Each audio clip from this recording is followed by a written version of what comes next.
Archie and Johnny were sat either end of an 8-seater oak dining table, with Charlotte's notes and papers strewn haphazardly across the surface. Almost 4 hours in, and Johnny was suffering a rare moment of informality, his top button adrift, tie pulled low as he slouched back in his chair, slightly away from the table in an attempt to disengage. Archie, on the other hand, was slouched forward, hand holding the weight of his head as he tried his best to focus.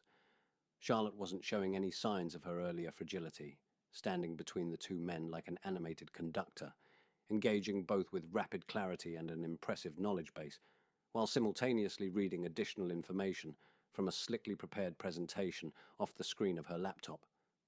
A police siren wailed close enough to break her momentum, along with the tired concentration of the room, as though the sound simultaneously triggered each of them into a hypnotic state. It was hard to ignore every single one. Sometimes rooms fell silent, reminding us that things were not okay. Before a year ago, it was just another sound of the city, the police racing to a crime, to keep us safe. Now, many people wouldn't even use the word police.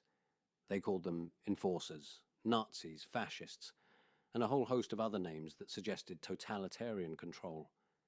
But tonight there wasn't fear in the silence. Tonight the sirens were a call to arms, to fight the good fight, of why the few people in this room were so desperately needed, and why it was so important for the world to hear Archie's vision. Charlotte was under no illusion. She knew Archie couldn't actually win the election, and as super smart as he was, she wasn't entirely sure if that had even crossed his mind. But it didn't matter, that wasn't why she'd agreed to be a part of the team. After initially turning down the offer to come and work for him, he contacted her personally, to ask if she would be gracious enough to meet, at least to allow him the opportunity to present just what it was she would be turning down, and they would do it over a cup of coffee. She told him he was wasting his time, but out of professional courtesy agreed to meet. She was nobody's fool, a city girl with street smarts and a highly tuned BS detector. It was going to take more than a quick cup of coffee to convince her that he wasn't like every other politician, part of the problem. But after just 10 minutes, she'd thrown caution to the wind and agreed to come on board. She had never heard someone talk with such verve, to articulate a vision with a clarity as to inspire hope that even the skeptic would dare to dream. His ideas were transformative, revolutionary, and/or quite possibly mad. Or it might just become a blueprint in the next stage of human evolution, a historical epoch. The world wasn't ready for such a seismic shift. That was why Charlotte knew he couldn't win, and she didn't need the statistics to tell her.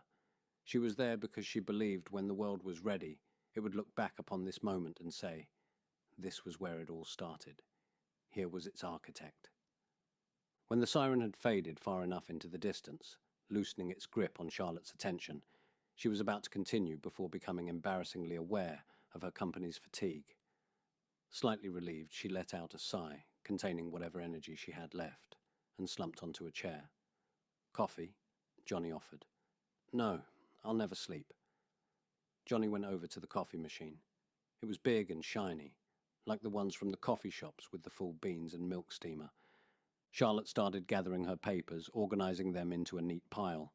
Archie helped, but seemed thoughtful, distant. Is everything okay? She asked. After a short pause, he looked at her and said, I don't want to do this. Charlotte stopped putting her things away, and Johnny turned from the coffee machine, both concerned. I wanted to be an innovator, an inventor, he continued. Someone that could impact the world with his mind, not his politics. You are an innovator, Archie, and you've already made an impact on the world. Your smart vaccine not only changed the course of the pandemic, but in the next few weeks will become a mandatory vaccination for all newborns. Do you know how many lives you've saved? Archie considered the question, despite its rhetorical nature. But there's so much more that could be done. You're right, she said. But unless we put someone else at the helm, its land will never find. Now, are you ready? Let's just say, it's time, he replied. And he was right. But it did little to settle her nerves.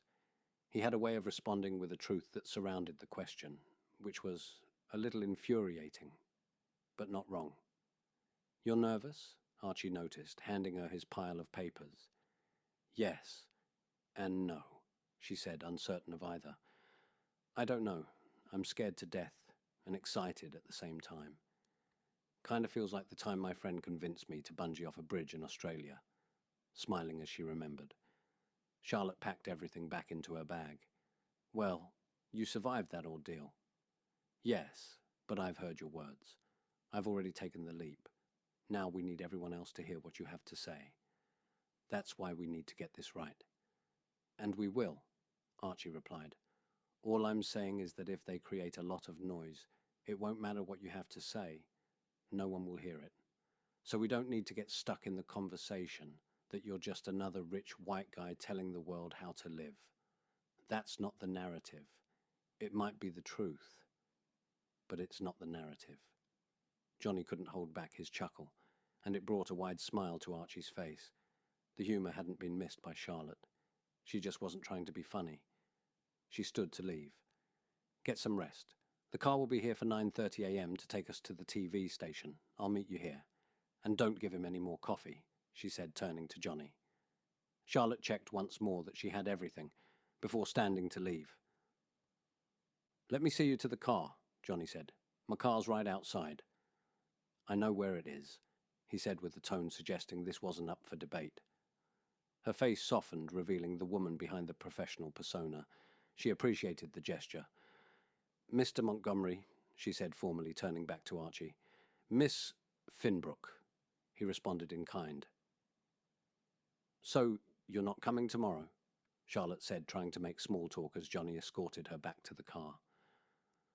I wouldn't know what to do with myself if I'm being honest. Shame. We could have done with the support. Charlotte opened the door and slung her belongings onto the passenger seat. You care about him, huh? Johnny looked questioningly at her. I mean, this is more than just a job to you, he said. Isn't it to you? She replied. Charlotte laughed. You've definitely been hanging with him for too long.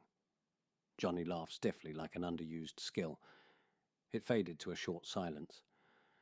I suppose you're right. What is it? She asked, feeling there was something unsaid. He hesitated momentarily, trying to formulate the right words.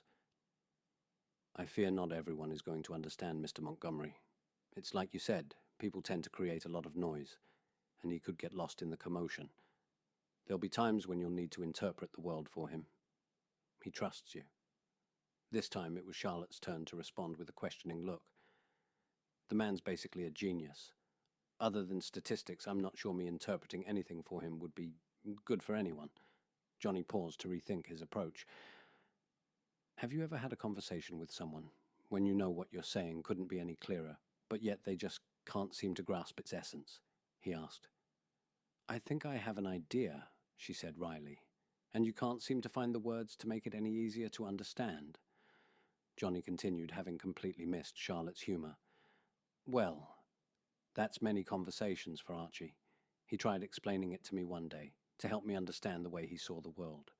He said the universe is efficient, not wasteful.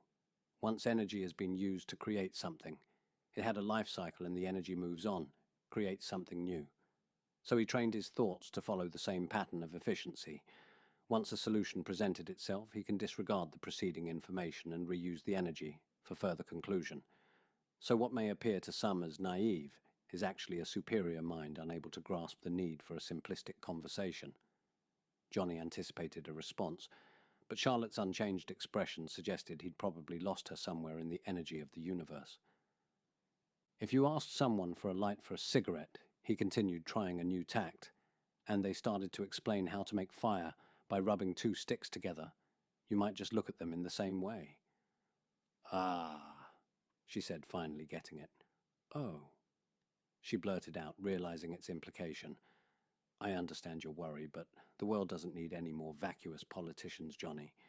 I'll do everything I can to keep the noise to a low hum, but once he has a platform and the people hear what he has to say, then he'll inspire their loyalty as he has ours. I truly believe that, she said, touching his arm, reinforcing her sincerity. Johnny allowed himself a warm and unveiled smile.